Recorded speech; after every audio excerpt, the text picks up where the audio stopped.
Pero yung mga habayanas natin, mga kabartek, at naghahanap pa tayo ng pansabit. Yung iba natin sinelas nakasabit na ron sa labas. Yan.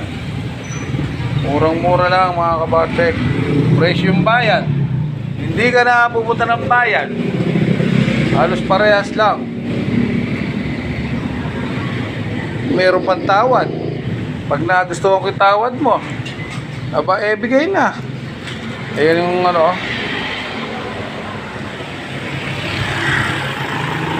Ayan yung nakasabit, oh. Ayan, oh. Init. Mamaya yan, malamig na. Yan. Ito ginamit natin pang ano para matibay. Yan.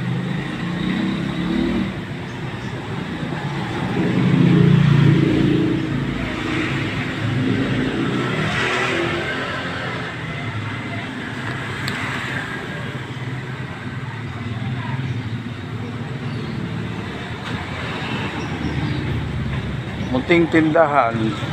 Dito natin sinabit yan. Ayan, oh. Init. Ngayon lang naman yan. Mamaya mga alas 10 wala na yan. Lalagay pa tayo ng isang ano, sabit. Yan. Marami sabaw na ba? Meron na. Marami na sabaw. Marami na sabaw. Mamili ka na ng sinelas. Palitan mo na yan. Ano ba yan? Bayanas ba yan? Bayabas, oh, meron dyan. Ito, pwede na to. Lagyan na ng sabaw. Lagyan natin sabaw. Pagka marami naman ilalagay natin, bakit naman ipampaligo mo? Mainit, ha? Okay na yan. Oh. Alright.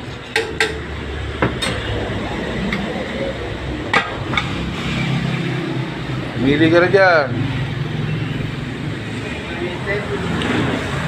Wala na yan, panis na yan. Kasi 20 pa, may pabibili ko dyan. Ha? 20. Sabi mo kay Toy, may habayanas dito, ha? Sasabit pa ako isa doon dito. Kailangan pa ng sabitan. Ayun, meron isa. Ayun pala, yun. Kaya ipapalitin ko. Para ito may ano dun.